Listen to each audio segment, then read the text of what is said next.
इस video class में Bihar board के कक्षा 7 के विज्ञान के अध्याय 18 के सभी प्रश्न उत्तर करने वाले हैं। तो वीडियो को पूरा देखिएगा और वीडियो अच्छा लगे तो वीडियो को लाइक करके चैनल को सब्सक्राइब कर दीजिएगा। और इस क्लास का PDF टेलीग्राम पर मिल जाएगा, जिसका लिंक डिस्क्रिप्शन बॉक्स में है। तो चलिए वीडियो को शुरू करते हैं। अध्याय 18 है जंतुओं में रक्त परिसंरचना एवं उत्सर्जन, जिसका पहला प्रश्न है सही उत्तर चुनिए। पहला प्रश्न है रक्त जंतुओं के किस भाग द्वारा प्रवाहित होता है? तो रक्त वाहिनियों में। दूसरा है रक्त का लाल रंग किस वर्ण के कारण होता है? तो हीमोग्लोबिन के कारण। तीसरा है रक्त की वे कोशिकाएं जो रोगाणुओं को नष्ट करते हैं? तो प्लेटलेट्स। चौथा है रक्त का थक्का बनना किस कोशिका की उपस्थिति के कारण होता है? तो प्लेटलेट्स के कारण।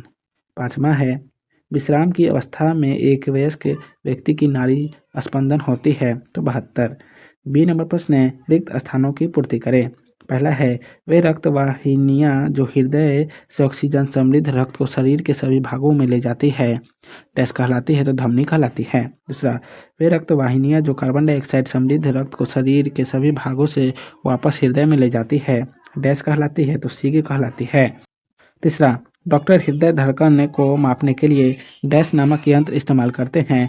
तो स्टेथोस्कोप नामक यंत्र इस्तेमाल करते हैं। चौथा अपशिष्ट पदार्थों को शरीर से बाहर निकालने की प्रक्रिया डैश कहलाती है? तो उत्सर्जन कहलाती है। पाँचवा हमारे शरीर में लगभग डैश लीटर रक्त होता है? तो 5 लीटर। सी नंबर प्रश्न है सही उत्तर के सामने सही एवं गलत उत्तर के सामने गलत का चिन्ह लगाएं।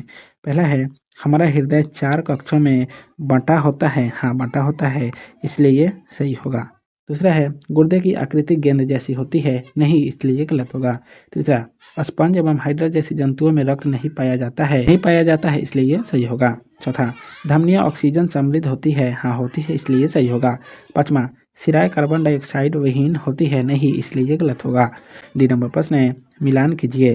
पहला है धमनी एवं सिरा, तो इसका हो जाएगा रक्त वाहिनियां। दूसरा है अपशिष्ट पदार्थ, तो इसका हो जाएगा यूरिया लवण। तीसरा है स्टेथोस्कोप, इसका हो जाएगा धड़कन मापन यंत्र। चौथा है डायलाइसिस, तो इसका हो जाएगा रक्त को छानने की विधि। पांचवा है विलियम हार्वे, तो विलियम हार्वे का हो जाएगा रक्त परिसंरचना तंत्र के जनक। ई नंबर प्रश्न है निम्नलिखित प्रश्नों के उत्तर लगभग 50 से 100 शब्दों में दीजिए। पहला प्रश्न है धमनी किसे कहते हैं, इसका क्या कार्य है बताएं? तो इसका उत्तर होगा हमारे शरीर में 2 प्रकार की रक्त वाहिनियां पाई जाती है, पहला धमनी और दूसरा सिरा। धमनी रक्त को शरीर में एक स्थान से दूसरे स्थान ले जाता है। धमनियां हृदय से ऑक्सीजन युक्त रक्त को शरीर के सभी भागों में ले जाती है। रक्त का प्रवाह तेजी से और अधिक दाब पर होता है। धमनियों की दीवार मोटी और लचीली होती है। धमनी में स्पंदन होता है। फेफड़ा धमनी हृदय से रक्त को ले जाती है, इसलिए इसे सिरा नहीं धमनी कहते हैं। धमनी से रक्त का प्रवाह हृदय से सभी अंगों में होता है। प्रति मिनट धमनी में उत्पन्न धड़कन हृदय दर को बताती है। 2 नंबर प्रश्न है सिरा को परिभाषित कीजिए एवं यह धमनी से कैसे भिन्न है? तो इसका उत्तर होगा सिरा रक्तवाहिनियां हैं। सिराएं कार्बन डाइऑक्साइड युक्त रक्त को शरीर के सभी भागों से वापस हृदय में लाती है। धमनियां ऑक्सीजन समृद्ध होती है, जबकि सिराएं कार्बन डाइऑक्साइड समृद्ध। धमनियों के द्वारा रक्त के प्रवाह की दिशा हृदय के शरीर के सभी अंगों की ओर होता है, जबकि रक्त प्रवाह की दिशा के सभी अंगों से वापस हृदय की ओर होता है, अर्थात ठीक एक दूसरे के विपरीत होता है। धमनियां की दीवार मोटी और लचीली होती है, जबकि सिराएं पतली होती है। 3 नंबर प्रश्न है गुर्दे का मुख्य कार्य बताइए। जिसका उत्तर होगा गुर्दा या किडनी शरीर में पानी और नमक की मात्रा को संतुलित रखना तथा रक्त को शुद्ध करना और मूत्र को मूत्राशय में पहुंचाना है। किडनी की आकृति सेम जैसी होती है। जब रक्त गुम्फ में पहुंचता है तो इसमें हानिकारक और उपयोगी दोनों प्रकार के पदार्थ होते हैं। उपयोगी पदार्थ को रक्त में अवशोषित कर लिया जाता है और हानिकारक पदार्थ जल में घुलकर मूत्र के रूप में अलग हो जाता है और मूत्राशय में पहुंच जाता है। यह एक उत्सर्जन तंत्र है, मानव के लिए उपयोगी है। इसके खराब होने पर हम ज़्यादा दिनों तक जिंदा नहीं रह सकते हैं। 4 नंबर प्रश्न है अपशिष्ट पदार्थ क्या है? इन्हें हमारे शरीर से बाहर निकालने वाले उत्सर्जन अंगों के नाम बताइए।